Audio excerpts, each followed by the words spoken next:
Hello, my friends. Welcome to Talk to Me Tuesday for Tuesday, October 3rd, 2023. This is Jennifer.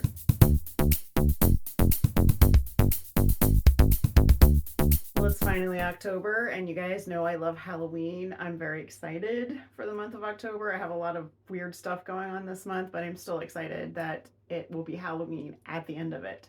Last week I showed you guys the Raggedy Ann, Andy, and big lanky Ann that Abbie had sent me. She had started the two little dolls years and years ago for her own kids, and my kids are very similar age. My kids are mid-20s to late 20s, so we have very similar age children, and so they'd been waiting for a long time to be finished, and finish them I did. So I work very systematically. I laid out everything that she sent me, and I figured out where everything was.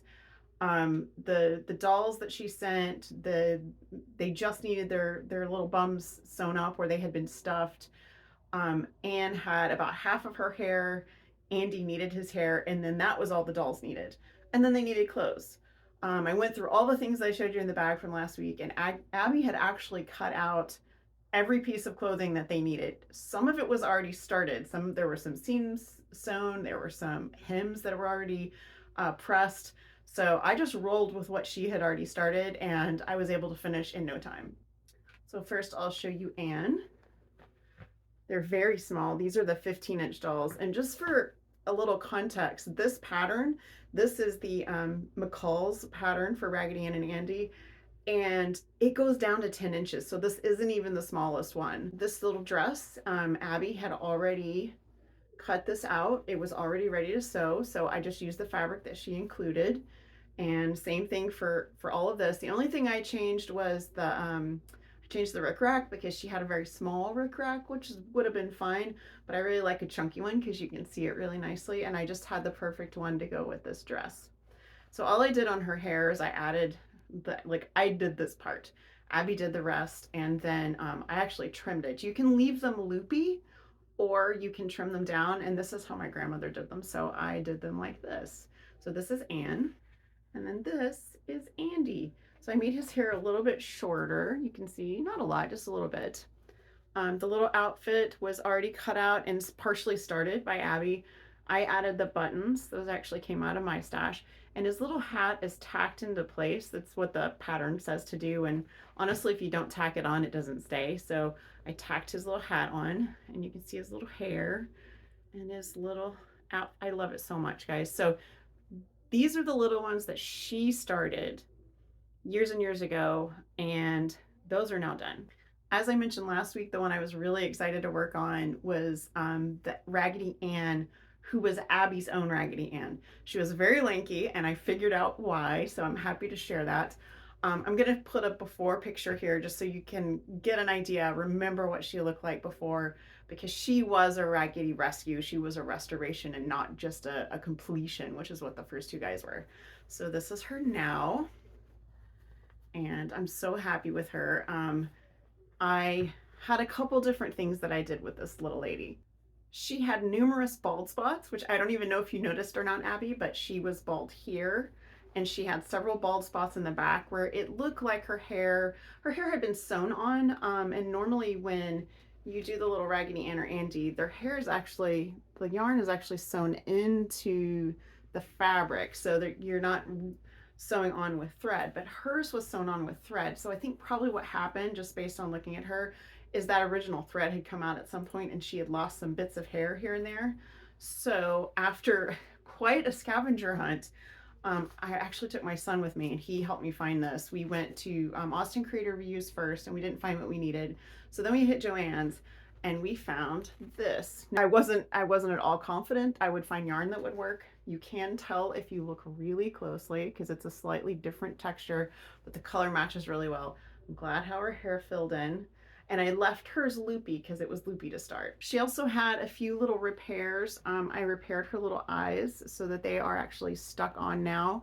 And she had a couple little neck repairs. She had one little seam here. It was everything was really small, just tiny bits of mending. She had one little place on her little side where I actually put a little patch, but everything else was just little stitches, like 2 or 3 little stitches here or there. The fabric was some of the white fabric that Abbie had sent, and you can see it's got a little polka dot, which I thought was a little extra special. And this fabric for her dress, this is actually a K facet, and anyone who watches Talk to Me Tuesday, watches Abbie's Talk to Me Tuesday, knows that Abbie loves K facet. Never been a designer that's huge on my radar. I'm more of a tonal fabric kind of person, tone on tone. But I happen to have a yard of K facet that I think our own Sarah from Houston gave me. I had put it aside for binding, and when I was digging and digging and digging, I was like, I need the perfect fabric for Abbie's doll. I need the perfect fabric for her Raggedy. And this is what I found, and I really love it. I think it's super cute. I love the way it came out. And matched the blue in this fabric with this cute little blue rickrack. It's also up here at the neck. And she's got her little bloomers on. So I did tell you that she's really long. She's got long legs, and I figured out why. The top half of her body is the 20-inch doll pattern, and the bottom, her legs, just her legs, are the 25-inch doll pattern. So she is a combination of 2 different doll patterns, and I love it. I love that her legs are so long. They're so long.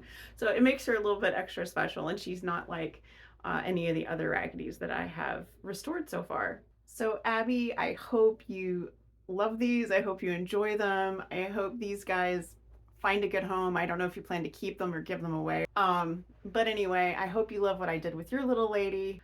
You guys have a wonderful week, have a crafty week, and I really hope that you have some variety of craft or hobby that brings you as much joy and just ridiculous happiness as working on Raggedy Ann and Andy's Do For Me. It's such a weird aside from quilting. It's nothing like quilting at all, but it just being able to rescue them gives me a lot of happiness. And it was an unexpected thing that I discovered several years ago because I picked up a Raggedy Ann that was going to be, well, actually it was a Raggedy Andy. I picked up a Raggedy Andy that was going to be thrown away. Someone was going to throw it away, and I was like, let me have it. And I took it home, and that was my first rescue. So yeah, you guys, anyway, mumbling on, talking about my dolls. You guys have a wonderful week. Have a crafty week, and I'll see you next week. Bye.